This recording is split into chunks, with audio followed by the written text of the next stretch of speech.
ചൂതുകളിയുടെ നിയമാവലികൾ അറിയാവുന്നതല്ലേ? ചൂതുകളിൽ ക്രമമില്ലെങ്കിൽ നിയമാവലികൾ നമുക്കറിയാം.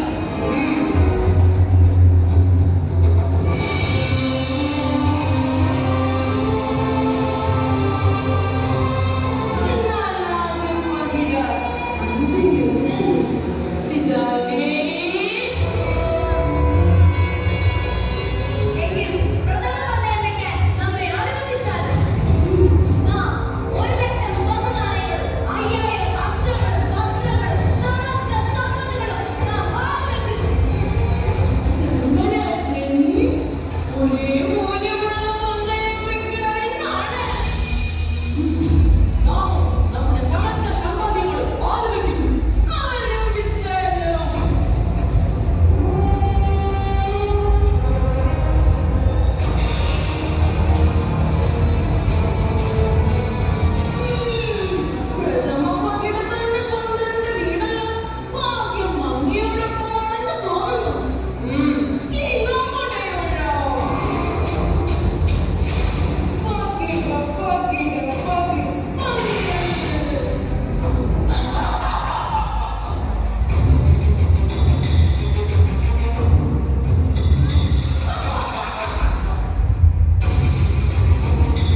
അങ്ങനെയല്ലേ നിങ്ങളെല്ലാം നേടിയെടുത്തത്?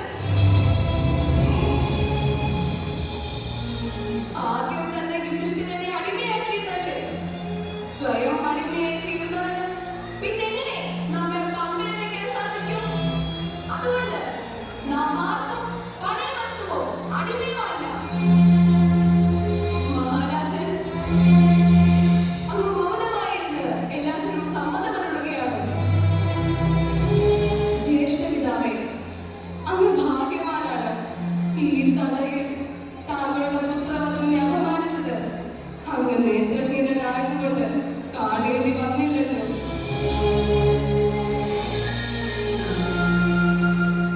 പിതാമഹ, ഞാൻ താങ്കളുടെ കുലവധുവായ ദ്രൗപദിയാണ്. തല കുനിക്കുന്നത് ഒരു പ്രശ്നത്തിന് പരിഹാരമല്ല പിതാമഹ. താങ്കൾ ശ്രേഷ്ഠ ഗുരുവാണ്, ശ്രേഷ്ഠ വിദ്വാനാണ്, മഹാപുരുഷനാണ്. പറഞ്ഞാലോ, താങ്കൾ കേവലം ഈ സിംഹാസനത്തിന്റെ കവചം മാത്രമാണോ? കുലമര്യാദകൾക്ക് ഒരു മഹത്വവുമില്ലേ? ഭരതവംശത്തിന്റെ കുലവധുവായ എനിക്ക് നേരിട്ട അപമാനത്തിന് താങ്കൾക്ക് എന്താണ് പറയാനുള്ളത്?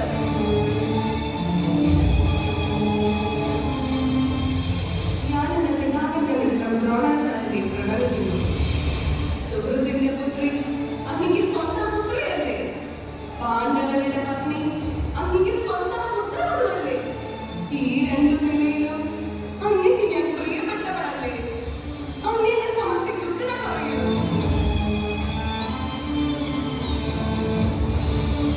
ഒരു കൃപാചാര്യ, താങ്കളും മൗനം പാലിക്കുന്നതെന്തേ? വിതുരന്റെ നീതി ഇക്കാര്യത്തിൽ എന്ത് പറയുന്നു? ഏതെങ്കിലും പതിക്ക് അധികാരമുണ്ടോ പത്നിയെ പണയം വയ്ക്കാൻ? ജ്യേഷ്ഠ കുന്തിപുത്ര, ധർമ്മത്തിന്റെ ചിഹ്നമായ താങ്കൾ എന്നെ പണയം വയ്ക്കാനാണോ കൂട്ടിക്കൊണ്ടുവന്നത്? പത്നിയുടെ ആത്മാഭിമാനം സംരക്ഷിക്കുക പതിയുടെ കർത്തവ്യമല്ലേ? അല്ലയോ സർവശ്രേഷ്ഠ ധനുർധാരി അർജുന, അങ്ങ് സ്വയംവരത്തിൽ വിജയിച്ച് എന്നെ സ്വന്തമാക്കിയത് ഇങ്ങനെ അപമാനിക്കാനായിരുന്നു.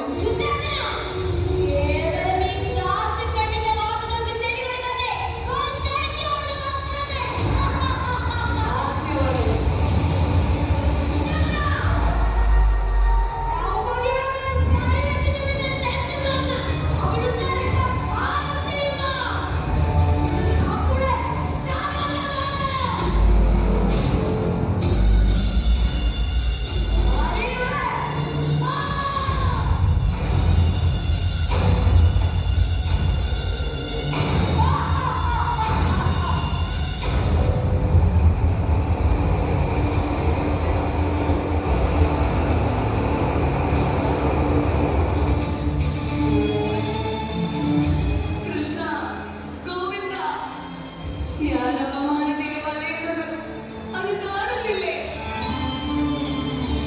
ഭഗവാനെ, വാസുദേവ, എന്നെ രക്ഷിച്ചാലും, എന്നെ രക്ഷിച്ചാലും.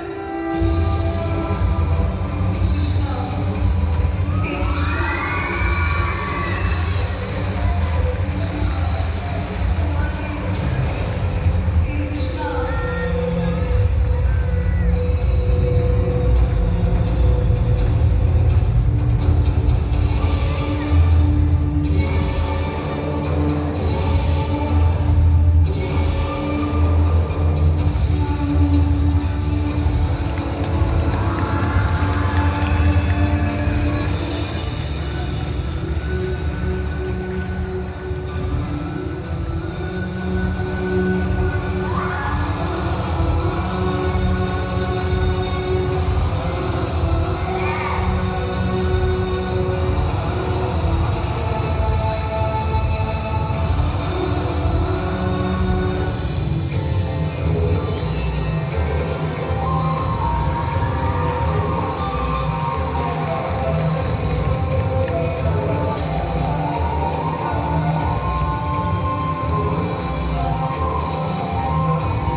ഇതുപോലെയുള്ള നാരീരത്നങ്ങൾ പുനർജനിക്കട്ടെ എന്ന് നമുക്ക് പ്രത്യാശിക്കാം.